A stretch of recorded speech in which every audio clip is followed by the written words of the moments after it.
What happened with Kamal that led you guys to part ways with him? Well, it's just, unfortunately, we're at the spot now where we have to make some really tough decisions. And, Kamal was a great teammate and did everything we asked him to do. It's just, sometimes you got to make some tough decisions. Kind of practice yesterday, I think first team period you had Royce on one side, Lucas at another, and then the next series they flopped. I mean, are you getting any closer to settling the guard spots?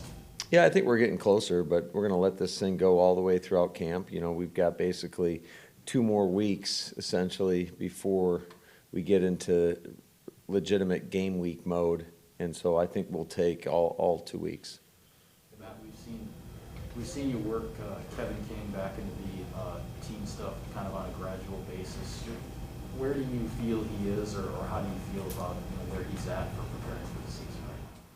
Yeah, I think he's getting better. Certainly, he's missed a lot of time, and there's some nuances to our defense that might be a little bit different. But I think he's getting better. I think he continues to improve every day. And he's gonna need it all this time to make sure that he's sharp come week 1.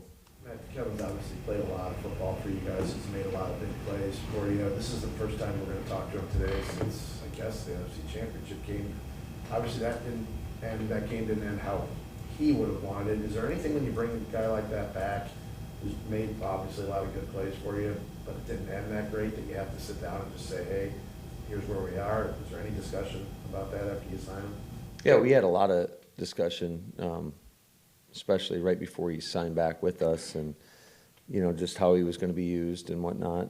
Having a new defensive coordinator, and he was a guy I was super excited to get back. And unfortunately, I just think when you're at that stage and you have a bad play or whatnot, and that doesn't rest solely on him. That's the responsibility of myself and and our coaching staff. So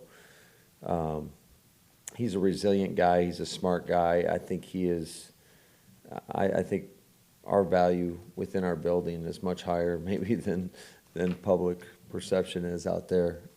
He's a guy I have a lot of faith in, a lot of confidence in. I think when he's healthy, he's really tough to deal with. His length, when he challenges guys at the line of scrimmage and gets his hands on them, that's a tough matchup for most wide receivers. When you have a battle like you've got going on right now with guard, offensive line, defensive line, is really what you're trying to evaluate is to say, to find my top 5, I want to find a guy like Elton who would play all 3. And can you meet the challenge of playing left or right, all 3 different positions at that role? That gets you into the top 5. Well, certainly that versatility plays a pivotal role in it, and we know that we have so much versatility up front. We've got basically 4 or 5 guys that can snap the football, which I haven't been a part of that. So just the versatility certainly plays into it, but ultimately you want to try to put the guys in the position where they perform the best, and then you kind of fill it in around them. So, but no, it is a really good competition. We've got a lot of faith in the guys in that room, and it's fun to watch, to see it play out. My colleague in Atlanta wanted me to ask you about working with Dean Pease in Tennessee and what you learned from him, and are you surprised he's still going? I think he's 71. Yeah, Coach Pease, man, he is a rock star. He is one of the best coaches I've ever been around. The players love him. The coaches love him. And he can get on to guys now too. So I think he's a guy that just has earned the respect of everybody in this profession, not only us as coaches, but that of the players. I saw him take a defense that, no disrespect to anybody, but it's not like we had a bunch of big-time names, and I thought we had a pretty good unit. They were a big reason why we had a chance to even go to the playoffs. So I think he's done an outstanding job throughout his entire career, whether it was with Tennessee or New England or Baltimore, wherever he's been. He's just one of those guys that I hold in the highest regard. What do you see in safety Will Redmond? I mean, what has he done for you in your time here? And what do you hope will happen for him coming this season? Well, I hope to get him healthy. You know, that's been a kind of a bummer coming back and not being really a part of much on the field. But Will is a versatile guy. Certainly he's got the ability to play in the box when we go into dime, or play as a deep safety. You know, he's got the corner background, so he can get you out of the game there too. So, and then just his contribution really on special teams is he's been consistently our best special teamer over the course of 2 years here. So, yeah, he is an impact player in that phase of the game. We've got to get him healthy. All right, let's go to Zoom. Sarah, go ahead. Yep, we just have two in here. Go ahead, Aaron Engler.